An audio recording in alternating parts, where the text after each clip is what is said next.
Hi everybody, Chris Privateer here with Equinix at KubeCon 2024 in Europe, specifically in Paris. I'm joined by Eric Hahn from NetApp. You are Thank you, VP of Christopher. Product Management, right? I am. And you deal with kind of the Astra cloud provider stuff, right? So my teams are working in the public clouds, right? In several of our hyperscalers. So NetApp has relationships with Azure, Google, Amazon, right? My teams work on some of those, and then also Astra, which is our Kubernetes storage offering. Yeah, all right. So in my past life, I was a NetApp administrator. So Okay. I have installed and configured NetApp Trident.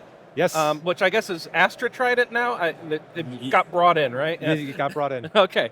I know there's another side of Astra as well, as far as like cluster management and stuff, right? I don't know Yeah. what part you interact with, but So our teams do all of that, right? Okay. So thank you for knowing Trident, right? Trident was the first external storage provider. You probably know this from the history, but a long time ago when Kubernetes started 10 years ago, storage was built into Intri. It was called Intri drivers. And since that time, CSI's evolved. CSI is now very stable and well known. It's the way to provision storage. Astra Trident gives you that capability. But as you're pointing out, right, storage has its own life cycle, as does compute, two separate life cycles. And what we have now with Trident is we have the ability to provision, give the best form of storage from NetApp block file. And then on top of that, we have Astra's data management. And what we announced this week is we're releasing the Astra Data Management. It's extended as actually custom resources. And that architectural shift is kind of what's different, kind of cool, especially in this ecosystem. well, what was it before then? Yeah, so just like any other product, if you look at it, there's been an evolution, but what people normally do when it comes to data management is they try to script it outside. That's not what we did, but you script it outside, or you try to tie in with outside control planes. But we wanted those primitives to be inside Kubernetes.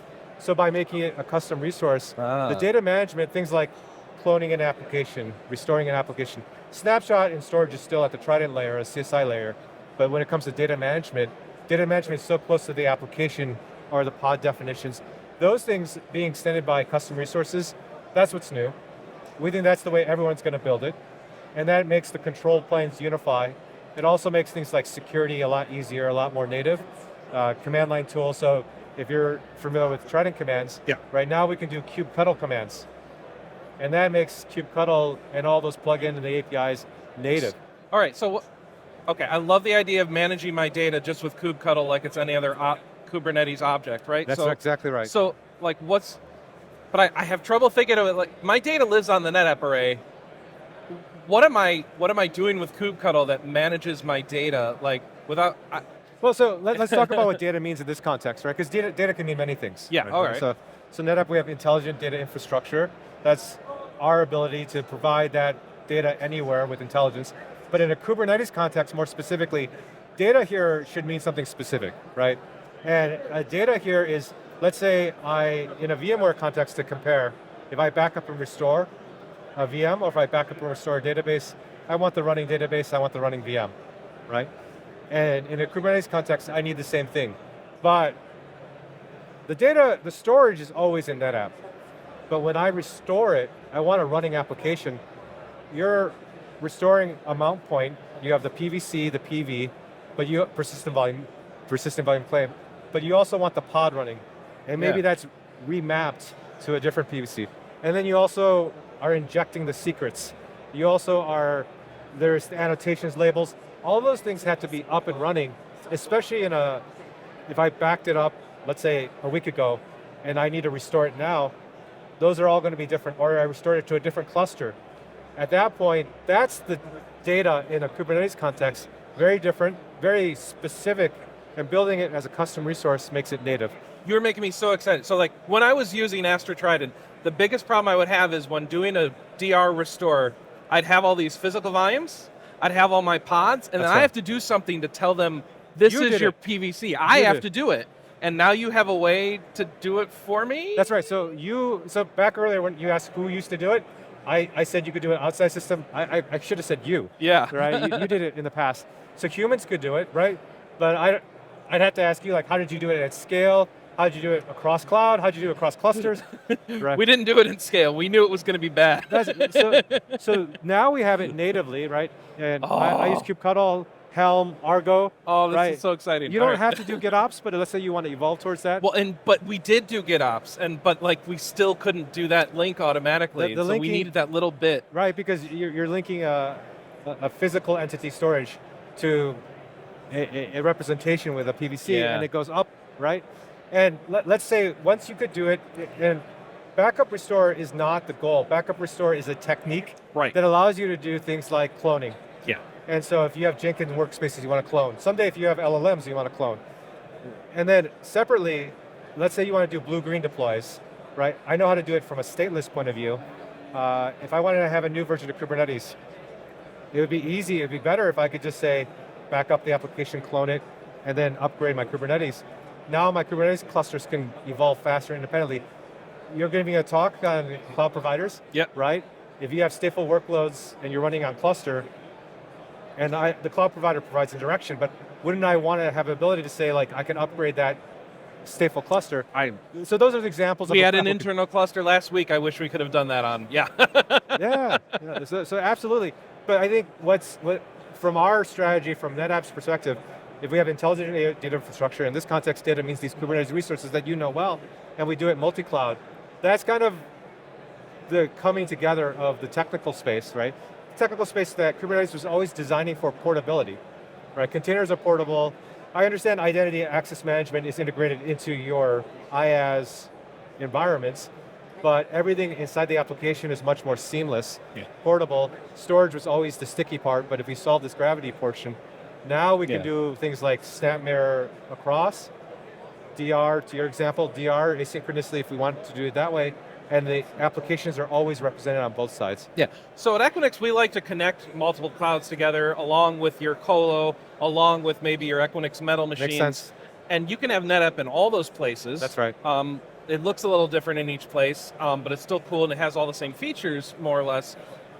Are we at the point with these management tools that you can at least somewhat smoothly like clone and move applications between them all?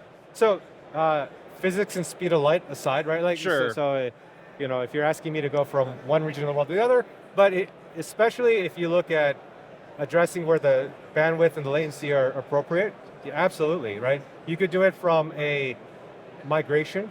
You could do it from a DR in the sense of business continuity. And those are things that we think are important, right? And it's not that you would do it only for a disaster, you would do it for normal management workflows. The example I gave earlier in your context was upgrading a cluster. Right. And we think those are important. Yeah. And it's also like, and maybe looking at the keynotes, right? KubeVirt is coming along. So as KubeVirt becomes more and more common, you'll run containers. With KubeVirt, you'll run VMs, and VMs are not stateless. Right. And then soon, as AI, right? AI is oftentimes trained on Kubernetes. The data shufflers are on top of Kubernetes distributions, right? Those will be 3 different kinds of workloads that you could say, hey, Kubernetes was that platform that bound to the IaaS, but now we can tie it with the application, these certain constructs, these custom resources, and now that should be easier, right? That's really cool. Okay. I'm glad you liked it. Yeah. I don't get to be hands-on and stuff with this job, and I miss just some of that, just getting down and dirty with PVCs. We'll set up a lab. We'll get somebody to exactly. give access to you, and that way you can give us feedback too, right? Oh, cool. All right, yeah. All right, so AI, big theme at this conference. Yeah. Where do you see AI fitting in with your guys' cloud strategy and offerings? So I'll talk about it from cloud and Kubernetes, right? Because if you look at even the GTC announcements, they're deploying applications in microservices, right?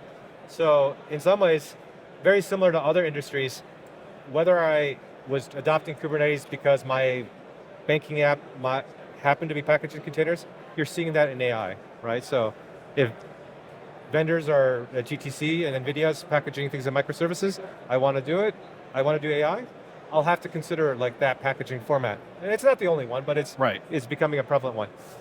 And so from a cloud provider at the same time, I think especially from a NetApp intelligent data infrastructure, things we demoed at Insight is we can take an on-prem cluster, connect it to the cloud, and be able to take on-prem data, and in this case, it was a RAG pipeline, run it against cloud providers' AI models. Oh, right? okay. So that was something we showcased as possible. I think making that easier and automated with Kubernetes, without Kubernetes, those are going to be important. Now, I think if you're building models, if you're training, and you're inferencing for your own tools, you're probably using Kubernetes. And from that vantage point with Astra, we're looking at how data versioning is possible because the models are going to be distributed in pods or accessing PVCs and storage. We want to make that simple. And it's important because if we don't solve it this way, and you solve it exclusively at the application, if infrastructure doesn't participate, then it just becomes a snowflake for every single application. Yeah. And that becomes hard, right? And it becomes hard not just for our use case, but for our customers and what they need to do. Yeah. Have you had a chance to walk around the conference much or go to any sessions? I haven't had as much as I'd like. Oh, that's too bad. But I think here are some of the things that I would observe is I have gone to a few, and I think one thing you'll see is production is no longer the question. That probably was 5 years ago, right? Storage is no longer the question. That's 3 or 4. I have people asking me really hard questions about CSI that they know what they're looking for. They know what they're asking for. I think a couple themes here seem to be AI. Everyone's taken this custom resource idea and taken it for their use case, security, for example. Observability is always a big theme. Maybe, what do you see? I'm seeing AI everywhere. Like right. I saw at least 3 booths where people were like, here, have ChatGPT fix your cluster for you.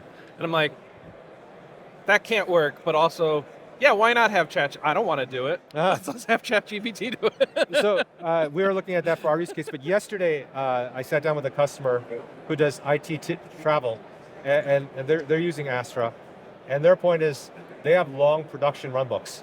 So they want either for a summarization, because they have to go through certain audits. They want to say like, hey, how do I get my runbook created? Because all these meetings, all these discussions, we've created these long tomes, these long reports of how to run it. We want to automate and make that scalable. And so not just deploying, but also making our own deployment better. That's a great use case. Thank you for bringing that up. Oh, well, yeah, and the other use case, I was talking to a guy earlier, summarizing the logs. Yes. Because they tend to be a little verbose and say the same thing over and over. So if you could just like trim that down a little. Yeah. Having parsed logs manually myself once upon a life, right? Trying to figure out the secret queries and the way to, that makes total sense, right? Yeah. Okay. Anything cool going on? You guys have a booth, E29 it looks like. Anything cool going on there that people should know about? So in addition to the giveaways of Legos, of right? course, and I think there might be a Sony PlayStation tomorrow, right? Yeah. I think we have both Spot showing an Insta-cluster showcasing their optimization, which is great, and we have NetApp Astra showing how we simplify storage and data management. I think what we're excited is a lot of activity. First day, lots of people coming by asking, how do they do this? What's the use cases that would benefit them? It's been a very busy day. Yeah. Do you have advice for people going to KubeCon? So I've been on the CNCF board. I've been involved in Kubernetes for a decade. The one that I think I got asked last year as a board member that was interesting was, especially a diverse group was asking me, a diversity audience, DE&I was asking, how do we get involved, right? I think that's one thing that as a community, especially ones that have been here before, we could do better, right? And I think the answer we gave at that time still applies. It's like, they should feel free to reach out. If they want, they could do research on just YouTube. Everyone's very personable, but just show up, talk to people. As a community, CNCF has done a great job of being approachable, I think, right? Yeah. Yeah, I have noticed that just showing up seems to go a long way here. Yeah. And I think they've done a good job of making a friendly space. I know sometimes being told to show up is like, well, I don't want to show up because I'm scared, but I don't know that you need to be too scared here. So yeah, I think try so. showing up. Yeah. So cool. Well, thank you, Eric. This has been wonderful. I appreciate it, and I love that You've used NetApp in the past. Yeah. And we got to get you connected. I love NetApp. Yeah. I miss my toasters. There you All go. right. Well, thanks, Eric. We're going to be seeing more people here at KubeCon EU Paris 20. There's so many names for this. KubeCon Cloud Native Con EU 2024 in Paris. Chris Favors here with Equinix. We'll catch you on the next one. Stay tuned here at YouTube's Equinix Developers channel.